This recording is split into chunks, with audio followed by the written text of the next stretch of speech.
Plein de choses à vous dire, on a parlé de rêves, on a parlé de parcours, donc c'est trop cool, parce qu'effectivement, bonjour à toutes et à tous.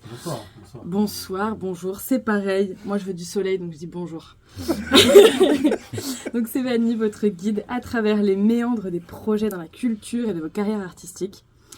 Quand vous avez l'impression de ne jamais savoir par où commencer, d'être dans l'urgence tout le temps ou de vous disperser rapidement, sachez que vous êtes ici au bon endroit. Bienvenue dans le kit de Survie-Mana, la chronique qui va vous donner les outils pour organiser votre carrière comme une pro. Chaque semaine, on décortique un outil indispensable pour gagner du temps, éviter la surcharge de travail, vous autonomiser et enfin vous concentrer sur l'essentiel, surtout votre art. Aujourd'hui, on parle de la méthode SMART. C'est l'outil qui transforme les rêves un peu flous, genre je veux être célèbre, en feuille de route concrète, étape par étape. Donc plutôt, je vais enregistrer mon premier EP avant le 31 décembre. On prend des notes. Attendez, c'est un peu comme l'isopaïne, ça transforme les Mais alors, c'est quoi SMART? SMART, en fait, c'est un acronyme qui définit les 5 critères que doit respecter un objectif pour devenir réalisable. SMART, ça veut dire spécifique, mesurable, atteignable ou ambitieux selon les écoles pour le A, réaliste et temporellement défini. Nous, on va se concentrer sur les 3 plus déterminants pour l'artiste ou pour le porteur de projet culturel, le spécifique, le mesurable et le temporellement défini.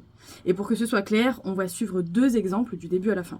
Donc pour commencer, on a le S pour spécifique. Fini les généralités. Un objectif vague, c'est comme une boussole qui pointe dans toutes les directions, c'est pas super utile et on n'aurait probablement jamais découvert l'Amérique. Plus c'est précis, moins vous avez de chances de vous perdre. Donc par exemple, on va prendre un premier exemple en communication qu'on retrouve très souvent. On évite le classique « je veux gagner des abonnés » et on le remplace par, avec le S, « je veux atteindre mon public cible », quel qu'il soit, sur un canal défini, par exemple Instagram, en publiant des vidéos. Deuxième exemple un peu plus administratif, par exemple si je dis « je veux trouver des subventions », c'est pas hyper précis. On le transforme avec « je vais développer une stratégie de financement claire et cohérente avec mon projet », en identifiant les 2 aides publiques les plus pertinentes pour la production de mon EP. Beaucoup plus spécifique. Ensuite, on arrive sur le M, mesurable. C'est pour savoir si vous allez dans le bon sens. Un objectif qui n'est pas chiffré, ça veut dire que vous ne pouvez pas le mesurer, vous ne pouvez probablement pas le gérer et surtout, vous ne pouvez pas ajuster la direction choisie si besoin. Le côté mesurable, c'est votre tableau de bord. On reprend nos exemples.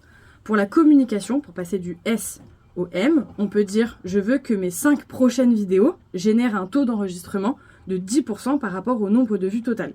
Vous avez une métrique précise au niveau de l'engagement et au niveau de la mesure.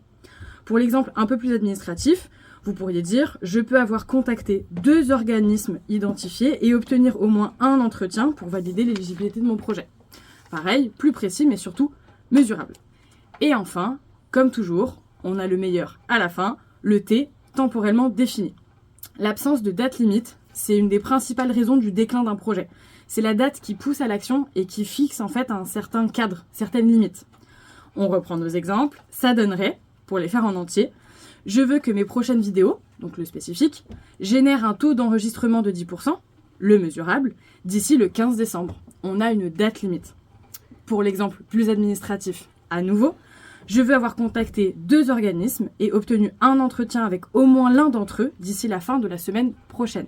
Même chose, je sais que d'ici la semaine prochaine, j'ai un plan d'action déterminé.